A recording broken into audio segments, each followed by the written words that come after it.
There were 7 people on board, 5 passengers and 2 pilots. Along the way, the aircraft was supposed to pick up passengers from Lismore, but it never arrived. The official search focused on Newcastle and the Hawkesbury River. He said he heard the plane pass overhead shortly after 5 p.m. on the day of her disappearance. Because people knew so much about her, some who lived in the Macpherson Ranges, on the border between Queensland and New South Wales, heard the plane flying overhead at the same time as usual. Locals knew about the Brisbane flight. Some saw the blue and red Stinson disappearing into the clouds. After days of searching, nothing decided to take matters into his own hands. He lived in that highland region of massive cyclone had passed through the mountains, making it impossible for the locals to carry out. Before, he had gathered all the evidence to show where it might be. Bernard took his ruler and drew a line on the map to the last known location where it had been heard and saw that the line crossed 4 altitude points.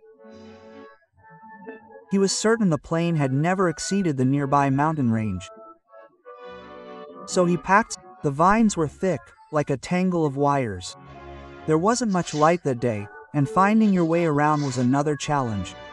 Bernard searched for clues to understand where he might be. He looked for patterns in tree growth and differences in flowering levels among plant species. He tried to locate a night in the rainforest and continued his search the next day. From the top of Mount Trocaban, through a brief break in the clouds, he saw some tall rocks. West, in that endless green forest, he spotted a light brown treetop.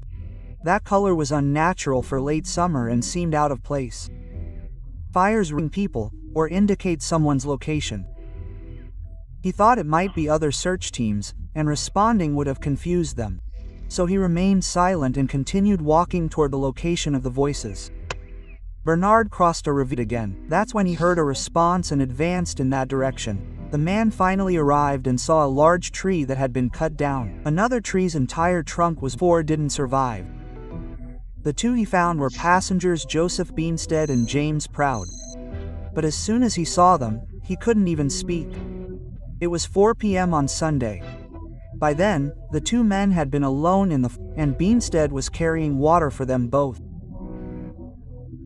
They had found only berries to eat and had given up all hope until Bernard showed up. He decided to return using a different, shorter route to get help. Meeting some people along the way, he told them what had happened and asked to borrow their horse. There, using the Brisbane phone book, he found the number of a Mr. Robinson and asked if the man could organize a rescue team for the 2 survivors. Rob and some supplies. They assembled at 2:30 a.m. on Monday. They began work at dawn, clearing the path that led to the platform. Both Beanstead and Proud would have to spend another night in the forest, but this time they would be in a tent and with medical attention. When the sun rose on Tuesday morning, March 2nd, the downhill journey began. The group cleared a 23 km path, and the survivors' condition stabilized. 6 of the 7 passengers had already been found, except one. His name was Gene Westry. He had helped the others off the plane before it caught fire during the crash. The fire lasted 15 minutes but was extinguished by heavy rain that continued until 10 a.m. on Saturday. At 6:30 a.m., before the rain stopped, Westry got up and says he could see a farm with some sheep in the distance. The other 2 men tried to discourage him from going, telling him there was nothing in the distance. Westry said he was going there to get help and left within 30 seconds. When Bernard arrived, the 2 survivors asked him if he had seen Westry, but Bernard was certain he hadn't.